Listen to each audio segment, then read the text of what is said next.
Hello my fellow chatterers and book lovers and anyone else who has popped in because you are curious about what this is or you have got lost. Welcome everyone, I'm Chatty, this is my channel Chatty the Mad Chatter, and I'm going to be chatting away madly about these books here that I did happen to read in May, and we are now pretty much fully started August, so it's been a while. There's been other videos I've been making, I've just been a bit behind because of life. But I still want to talk to you about these books because I read some amazing books, I really enjoyed them, and I want to tell you about them. However, memory might be a little bit fadey, but that's probably good because then I will waffle less, is the plan. If you're new to my channel, welcome. My longer videos I tend to do more in one shot because then I don't have to edit them, and I can't do long videos because the editing app has a little hissy fit, but I can just do shorter ones. Anyway. So that's all to say, the camera's going to keep rolling and the only thing I have is the power of pause to help me with this. So fingers crossed we can do this without too much kerfuffle. So cheers everyone, get your tiny teacups ready. It's one shot, there is no editing. Clink, clink, clink, clink, clink. So I do have an actual drink. I'm having a red orange cider, which is very nice. Blood orange, not red, that's a bit weird. Red orange, blood orange cider. There we go, chaos already. Anyway, it's very nice. It's hot. This is very cooling and I'm gonna need it because I'm gonna be talking a lot. So cracking on with the books. So I can't actually remember when I started my reread of Royal Assassin, but I definitely had a break because I was feeling a bit stressed out. I think it could have been March I started my reread, and I think April I kind of paused it because I was just feeling a bit stressed out by everything that was happening. And then I was also feeling, even though I know what happens to Fitz, I think probably because I know what happens to Fitz, I felt even more stressed out reading this. So Royal Assassin, if you don't know, is an adult epic fantasy by Robin Hobb. It is the first trilogy in the series Realm of the Elderlings, and that is the Farseer trilogy. And it is the second book within that. So we pick up where we've left off. And we continue to follow Fitz, life at the castle, the politicking very strongly. This is very much the politicking book. The middle one's always quite political in the Fitz series is. And I enjoyed all of that, but this time round I think I struggled a bit more because I knew what was coming. There were definitely things I had forgotten, so it was great to remember all of those little bits, and so many characters that I just loved spending time with and just being able to know a little bit more, and there's certain new characters you meet for the first time that you really get that connection with. And I think I didn't feel as annoyed by Fitz the second time round. I think because I kind of understand him a bit more, and although the first time round I did very much feel it's okay, he's a teenager, like yes he's slightly infuriating and you could see a bit more, but like I'm at this point where I'm like, this is Fitz. Fitz has got to do what he's got to do, and eventually he'll get the message. But yeah, the hard parts were very hard and emotional, but I definitely found that moment when I had time to read it, when I had the time to just immerse myself. It was actually there was a booktuber meet up in London, and I took this with me, and I read on the train, and I read sort of during that we did like a live reading sprint, so it was during that time there, and I was able to kind of keep reading, and I was like, yes, I am really back in the zone, I'm loving this, I'm whizzing through it, I want to know, I want to follow the story with Fitz, I want to kind of be there, so it was definitely the right moment for me. And actually, after reading another book, I did pick up Assassin's Quest, the third book in the Farseer trilogy. And I started reading that one, but then I paused it again. But yeah, this was great. This was so good to just be back with Fitz, and it was just the right time. Like, I definitely needed to pause it and read it at the right time for me so I could really enjoy the story, because I do enjoy the story. It's one of my favourite series. Oop. Come on, book, get in there. And then another reread was part of the Mug-along. So I have mentioned this already in a video where I did like catching up with my middle grade. It was a while ago now, but I will link it in the description should you wish to know more. So this is Wundersmith this is the second book by Jessica Townsend in the Nevermoore, which is a middle grade fantasy. And again, we continue with where our protagonist left off. So Morgan Crow has got new challenges, and she is starting her journey. And we pick up with the characters we met before, and it's just so whimsical and delightful. But there's also a very big threat level, not just a kind of villainous one, but also a societal prejudice in here as well. And there's also a kind of a suspicion amongst her classmates that she kind of needs to reassure them that it's all fine. And it's just a very difficult thing for her to navigate amongst everything else. And I just really love it. I just really love how it plays out. Like, you just feel so much for this character. You really root for her. You really want good things to happen. And you feel joy when she feels joy. And like, there's just so many moments in here. Jessica Townsend is really funny. She writes silly things and funny things and heartfelt things and scary things, and I absolutely love it. Really loving rereading this series. And it was so fun to chat in the middle grade Mat Chat Discord, reading the mug along with Lucia and with Stacy. It was a great fun doing that. Another buddy read. Another middle grade, and this was one of the reads I had for it's coming to me, the Spoonies Readathon. So this is Gut Reaction. It's a contemporary middle grade by Kirby Larson and Quinn Wyatt, who are a mother and daughter team, and it depicts illness, sort of, and living with an illness. So our protagonist in here has moved schools. Her family has changed. She's doing pretty well. She's got a really positive outlook on life. You feel for her as she's sort of trying to get to know people, and she starts doing one of her favourite things she liked to do, which is cooking.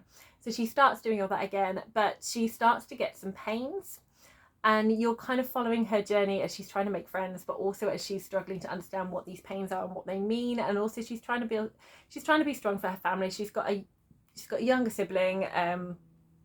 She feels like a little bit protective of her parents, and there's just some really lovely moments in here. And I just think it really shows this illness well. I think it kind of really helps you understand what it's like, the emotional side of it as well as the physical side of it. And there is notes from the author as well about certain things and about their experience. So it's really, really beautifully done. And again, I really enjoyed chatting on the Middle Grade Mad Chat Discord with Tiffany and Stacy and Lucia. This was a really interesting book. We don't read a lot of contemporary with much more fantasy, but I think this one did a brilliant job, and it was a great read for Spoonies.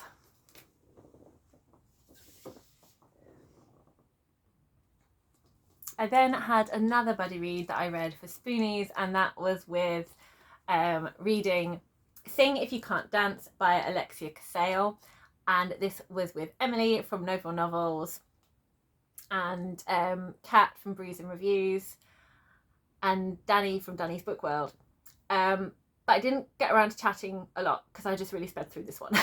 I couldn't stop. It was just really, it was so easy to consume. Our protagonist Ben, it was slightly like the first couple of chapters were slightly jarring because she breaks the fourth wall and addresses you as the reader.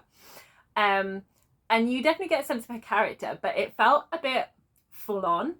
Like, I didn't mind her spikiness and things. I just found it a bit much. But once I read those couple of chapters and we kind of just got into the story, like, that was fine. Like, it didn't intrude on me anymore, and I got to really appreciate Venetia as a character. So Venetia has gone from being someone without a disability to then having a physical disability that she manages herself, but she is she has a lot of chronic pain. She's got sort of difficulty with walking, so she has to change the way she does things. Like, she can't do the things she used to do. She's had to change, and she's determined to just keep going. She doesn't like asking for help, and she's very tenacious, and she also doesn't suffer fools.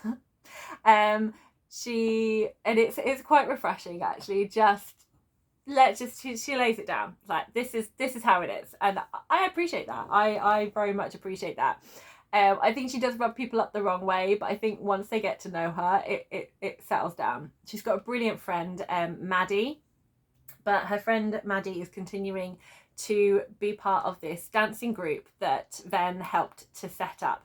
So she's had to kind of let go of that because she can't do it anymore, and it's painful because she wants to support her friends, but like knowing that she's never going to be able to do that does hurt her.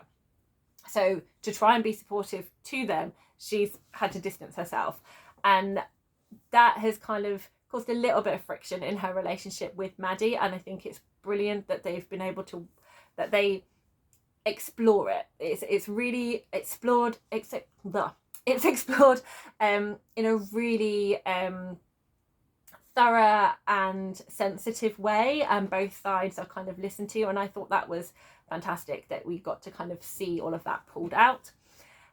You then explore Ven has amazing leadership skills. She's really good at it. Like I said, she rubs up people the wrong way, but once it all simmers down, it's really nice to kind of see things kind of pulled together.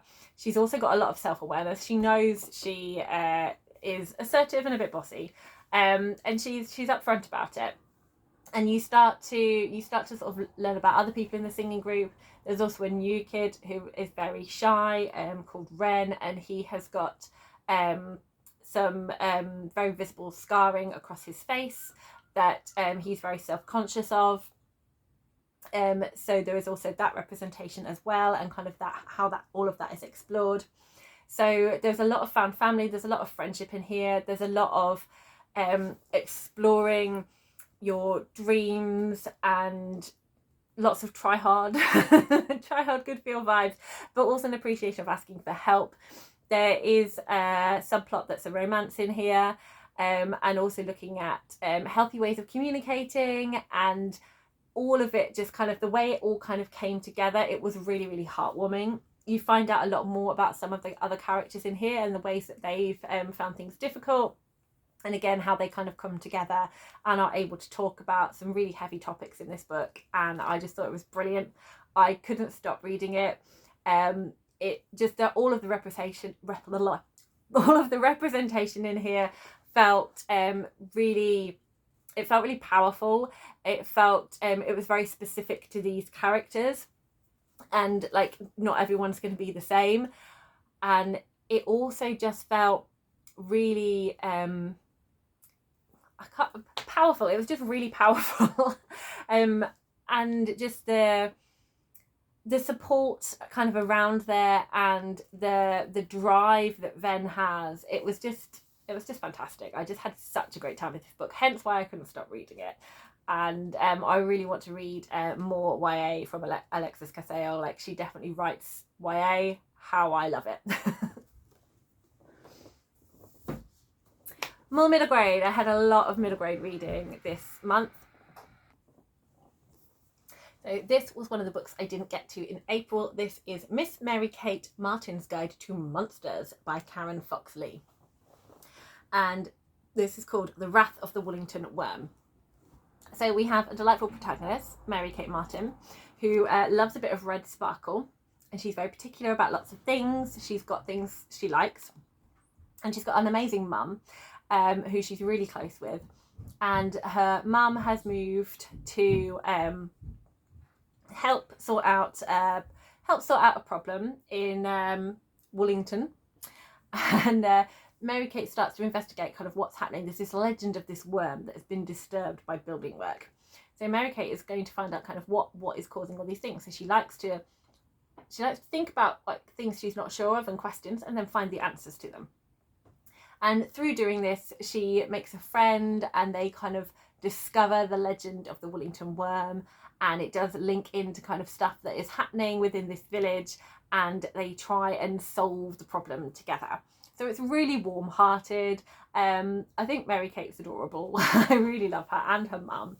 So I'm really looking forward to continuing continuing on with this series, it's just like a really delightful middle grade. Different genre. I have got a mystery, middle grade mystery, and this is the 5th book in the Adventures on Train series. This is Sabotage on the Solar Express by Sam Sedgman and M.G. Leonard. So with this one, we are in Australia, and we have a train that is part of like a new way of travel. So it's being sponsored, and it's going for its maiden voyage. So there's lots of the engineer won a science competition to be able to design this train, this new transport that's going to be running, and there is some sabotage on the train. So of course Hal and his uncle Nat need to investigate what is going on. So there is appearance of some characters from another book, and we meet some new characters like we do in every one. We've got the fantastic pencil drawings done by Alicia Panganelli. And let's see if I can find one for you. There's one of the inside of the carriage there. That's the viewing carriage for the train. And we've got some labelled. Here we go. We've got lots of the different characters labelled in this one, so we can see who our cast is for our whodunit. Who could it be? So this was, again, delightful as always. It's always very thrilling. It's always fascinating as they try and deduce who it could be. And again, lots of heart, lots of fun, lots of plucky kids. I did have to suspend my disbelief quite a lot with this one, a bit more than normal, but the messages were great, and it was a really fun adventure.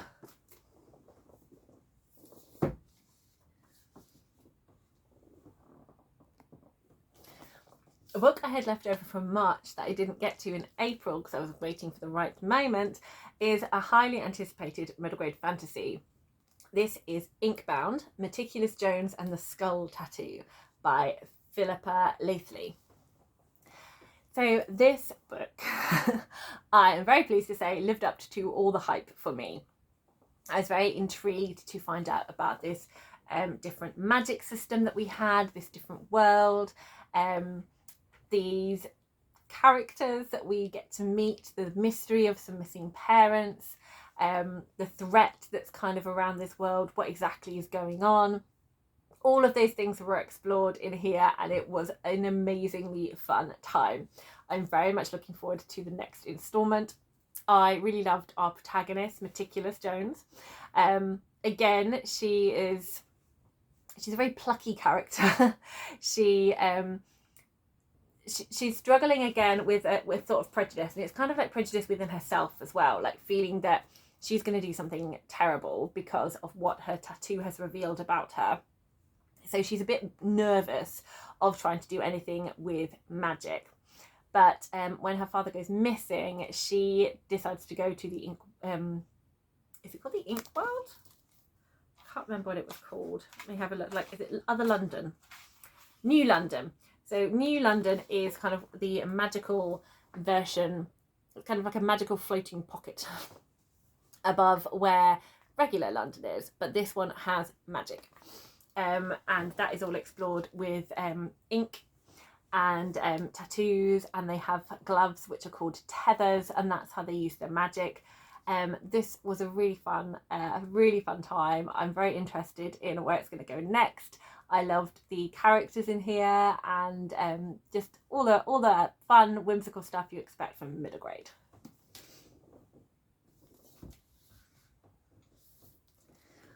I then read a YA historical romance. This is Gwen and Art Are Not in Love, and I really enjoyed the queer fan family in this, the kind of coming out within this sort of more fantastical setting, and the like supportive relationship between Gwen and Art. I really enjoyed how that kind of friendship developed and was explored, as well as how they fell in love with other people and what that kind of meant for the political landscape that they were in within this medieval time period. There were lots of different things kind of going on, so like having this kind of background, this kind of what it means for Gwen and Art to be getting married kind of in the background, what that's going to be looking like, kind of a little bit of past history of that kind of world, but the main focus is on Gwen and Art, as Gwen especially has kind of like her awakening of the fact that she actually likes girls rather than boys, and she has definitely developed feelings for one of the female knights, and there is other characters that are definitely struggling with their sexuality and feeling okay within themselves with that. That's not something I've read that much about in books. I thought that was really beautifully kind of come through within this YA. So it was really great having very out and proud characters supporting those that are struggling to kind of come to terms with who they are, because they are worried about what other people think and what other people expect. But it's all done in a very humorous, fun setting, and there's lots of queer joy in here. So I had a great time with this book.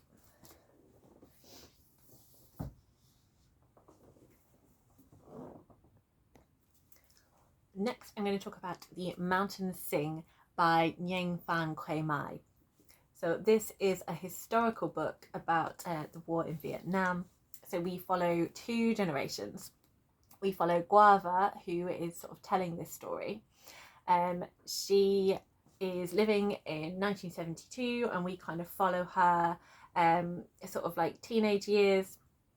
And then we also flash back to her grandma's story. So she's living with her grandma in sort of the present day timeline, and then her grandma is telling her the story of her past, of where she lived as a little girl when she was 10, and her life as she kind of grew up, and the different history that happened in Vietnam and how that affected her family, and the kind of spread of Guava's uncles and aunts, and kind of where they are, and how what her grandma went through. Her grandma's story is amazing. Just hearing what she suffered and what she did, and how she's tried to keep going for her children, and the really difficult sacrifices she made to do so were just pretty mind-blowing in here. And kind of how different things had affected different family members, and there's a lot kind of going on through this family, but there is this love that does pull them together. And there's so you follow the two different things back and forth. I definitely was fascinated mostly by the grandma's character. Is amazing. Like, I absolutely adore her character, and how she keeps going, and how she keeps pushing herself, and how she keeps supporting her family. Like, that's the most important thing for her, keeping going to kind of keep her family going. But you also kind of hear about the different thoughts and politics from different family members, from kind of the different communities they find themselves in. I have zero knowledge of Vietnamese history, so this was really fascinating to read about. There's a dedication at the front from the author, talking about her dedicating it to some of her ancestors and family members that went through similar things within this. So this was really kind of like deeply personal to read about as well, knowing the author, like what the author had experienced and what her family had experienced. So it's an enjoyable read. This was a very powerful read, and I was very pleased to have read it. So I enjoyed the fact that I have read it. I definitely think it's one I will reread, because I want to kind of be able to take it in a bit more. There were moments when I didn't necessarily agree with Guava, the main sort of our main character, holding down for the present day. But the story kind of like it went to its kind of like nice natural circular end. But yeah, the grandma is amazing in this book. Like, it's fabulous. So yeah, I did. I think because of the heavy topic, it took me a while. Like, at certain points I was really into it, and then I'd have a little break, and then I'd kind of go back to it again. But yeah, definitely if you're in that kind of mood for having like a very kind of deep sort of like historical kind of look at something where there's a lot of emotional impact, I definitely recommend this one. So I then have a middle grade graphic novel to talk about. This is The Amber Anthem, which is the fourth book in the 5 Worlds series by Mark Sigil, Alexis Sigil, Xanthe Boma, Matt Rockefeller and Boya Sun. But I also realised I never spoke about reading The Red Maze in my last wrap-up. I missed it out, and then I missed it out in, what's it called? My stats. So I'm briefly going to mention The Red Maze before talking about the Amber Anthem. So within The Red Maze, we go to the next planet, which is Moon Yatta. They're the very kind of like techie planet, very capitalist planet. And there are characters, Una, Jax and Amsu have got a lot of work to be doing to try and get their next beacon lit. And again, it's really fun following the characters, finding out a bit more about the planet, finding out about different kind of philosophies within the planet and sort of like an outcast group here.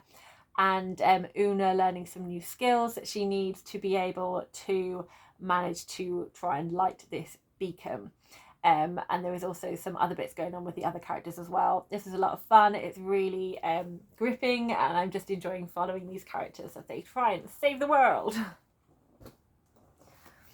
So again, Amber Anthem, we move on to Salisandra.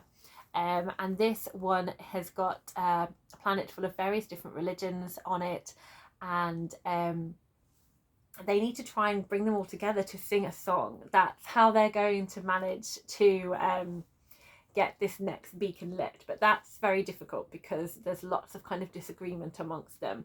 They are also being hunted because they've got on the wrong side of some very powerful people who definitely don't want them to continue with what they're doing.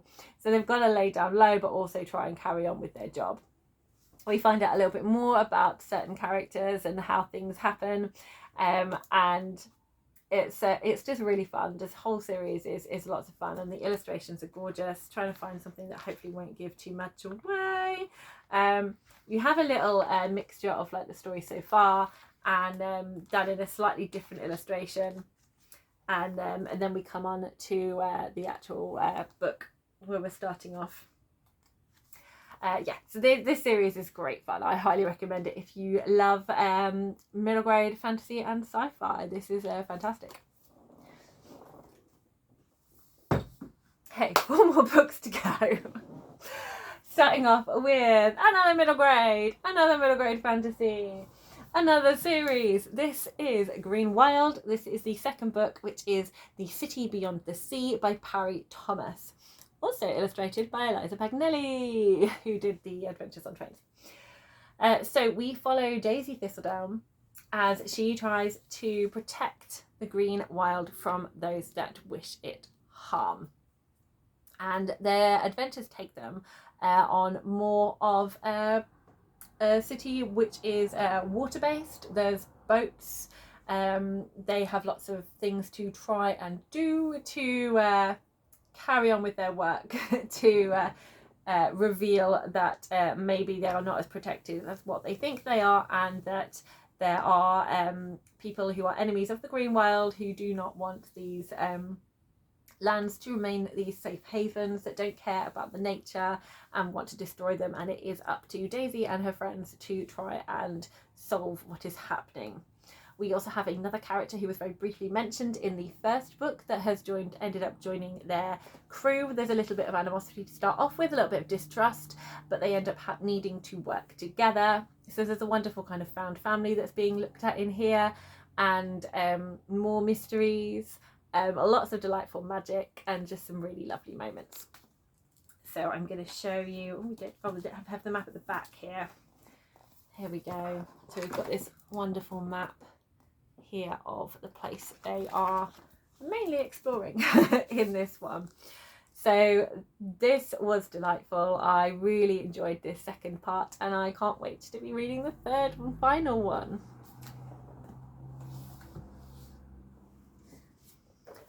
So the final middle grade that I'll be talking about in this video is The Bridge Home. So when I originally saw this, this is by Padma Venkatraman. When I originally saw this, I thought it was The Bridge Home because it's a bridge that takes you home. They're trying to get home. No, this is about a home on a bridge. So it's The Bridge Home. So again, this was another very powerful story. This is pulling on the heartstrings one. It does explore some grief in here. It does explore some child abuse. It's done in a way that middle grade readers can handle, but obviously those topics, however you write about them, the implications of those topics are always going to be heavy. And it's just about these children trying to survive on the streets in India, and how they managed to stay alive, what they managed to do. So the author definitely wanted to kind of highlight the plight of street children by writing this book. And she was very successful. There's very much a found family in here. There's a variety, there's a very diverse mix of characters within this, different religions, and we've got a neurodivergent representation in here as well, and it's all done. There's a lot of heart in here. There's a lot of kind of love for this found family, and there's also the dangers that kind of link into like what it is like for street children, what things they have to be careful of, how they manage to survive.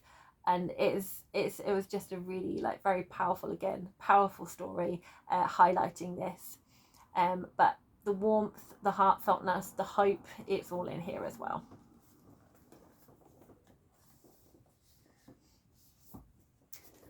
So this was a third book that I read for the Spoonies Readathon. This is Under Rose-Tainted Skies by Louise Gornell. This is Own Voices, and it is about agoraphobia and OCD. So our protagonist in this book has both of those, and obviously very much struggles leaving the house.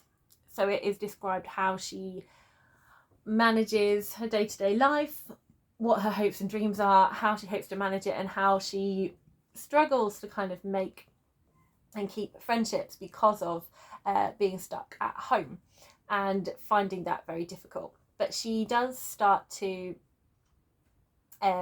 talk to this new boy who lives next door, and it's about their relationship. It's about how they get to know each other, and I think that's all I can say because I don't want to give anything away.